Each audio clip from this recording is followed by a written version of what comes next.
Assalamualaikum warahmatullahi wabarakatuh. Bismillahirrahmanirrahim. Alhamdulillahirabbil alamin. Allahumma shalli ala sayyidina Muhammad wa ala ali sayyidina Muhammad. Kembali kita mencoba melanjutkan materi fikih dan usul fikih, masih membicarakan tentang sumber hukum Islam yang disepakati oleh ulama atau muttafaq, yaitu yang keempat, yaitu qiyas. Al-Quran, Sunnah atau hadis, ijma sudah kita bahas, dan sekarang kita akan bicarakan tentang qiyas. Apa yang dimaksud dengan qiyas? Qiyas menurut etimologi artinya mengukur, membandingkan atau mempersamakan sesuatu dengan yang lain karena adanya kesamaan. Dalam konteks istilah, qiyas adalah metode penentuan hukum untuk sesuatu yang belum memiliki ketentuan hukum dalam nas Al-Quran dan hadis dengan mempersamakan dengan sesuatu yang telah memiliki status hukum dalam nas Al-Quran dan hadis. Qiyas melibatkan analogi antara dua perkara yang memiliki kesamaan ilat atau pemicu hukum, dan ulama usul mendefinisikannya sebagai pemberlakuan hukum yang sudah ada nasnya kepada hukum yang tidak ada nasnya berdasarkan kesamaan ilat. Contohnya misal Allah SWT mengharamkan khamr di dalam Al-Quran. Khamr sendiri adalah berasal dari perasan buah anggur yang sudah sampai pada kondisi tertentu sehingga peminumnya bisa mabuk.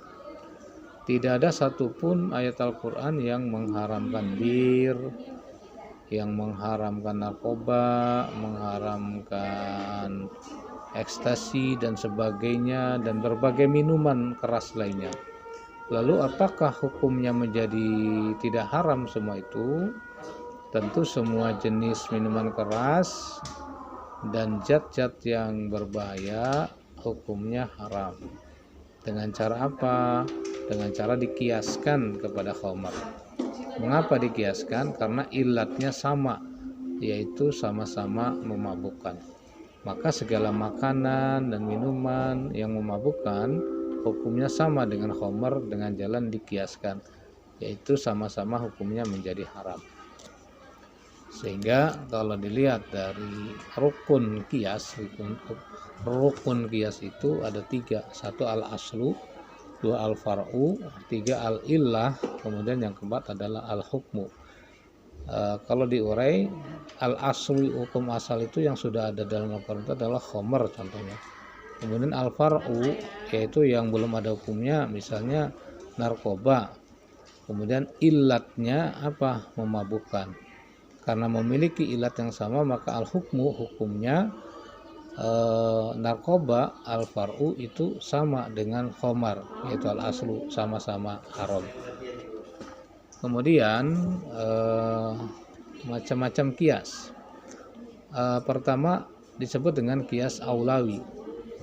Qiyas aulawi adalah mengkiaskan sesuatu dengan sesuatu yang hukumnya telah ada, namun sifat ilatnya lebih tinggi. Aula itu artinya lebih tinggi dari sifat hukum yang telah ada. Contoh, hukum haram memukul orang tua dikiaskan kepada mengatakan artinya gini, mengatakan saja sudah haram hukumnya, apalagi sampai memukul.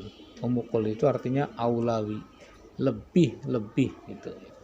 Kemudian yang kedua, qiyas musawi adalah ilat qiyas suatu hukum sama. Musawi itu artinya sama. Seperti gini, apa hukumnya membakar harta anak yatim? Hukumnya haram. Atas dasar apa? Karena disamakan dengan memakan harta anak yatim. Yang disebut dalam Al-Quran adalah larangan wala ta'kulu amwalal yatim.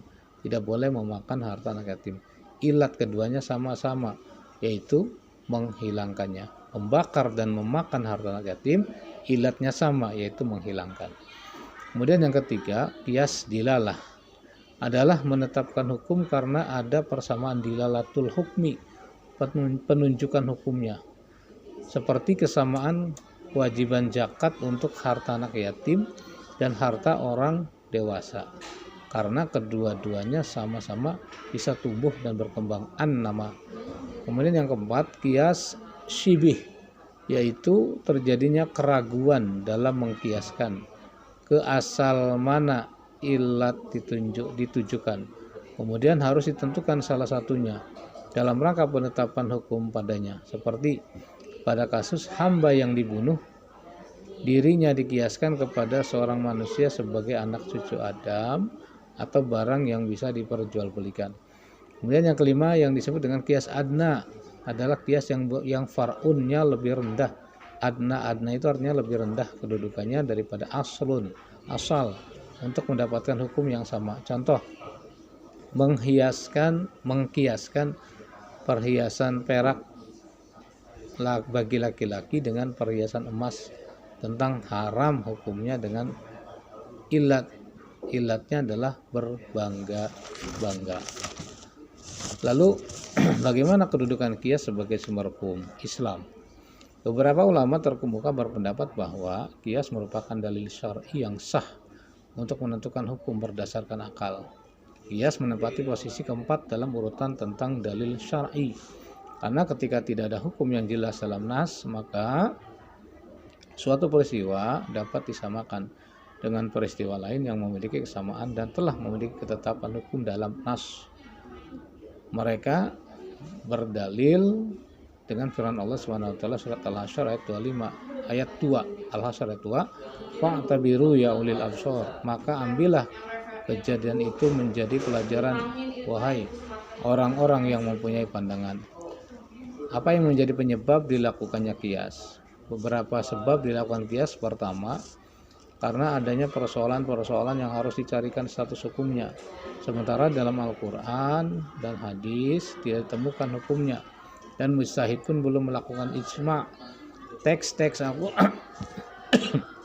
Al-Quran dan Sunnah sangat terbatas, artinya tidak keseluruhan masalah disebutkan hukumnya satu-satu. Sementara kejadian-kejadian yang membutuhkan kepastian hukum syariat dalam kehidupan manusia sangat banyak dan setiap hari muncul kejadian-kejadian baru.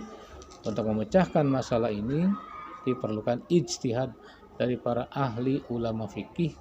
Salah satu metode ijtihad tersebut disebut dengan qiyas. Yang kedua, karena nas baik Al-Quran maupun As-Sunnah telah berakhir dan tidak turun lagi. Yang ketiga, karena adanya persamaan ilat antara peristiwa yang belum ada hukumnya dengan peristiwa yang hukumnya telah ditentukan oleh nas. Hukum jual beli misalnya, Al-Quran dan hadis menyebutkan lebih banyak dibanding dengan soal sewa menyewa. Maka para ulama fikih kemudian melakukan qiyas pada hukum sewa menyewa dengan hukum dalam masalah jual beli, karena kedua masalah ini memiliki kesamaan.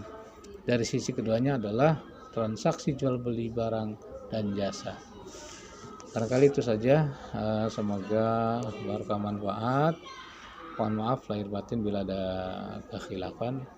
Subhanakallahumma bihamdika asyhadu an la ilaha illa anta astaghfiruka wa atubu ilaik. Assalamualaikum warahmatullahi wabarakatuh.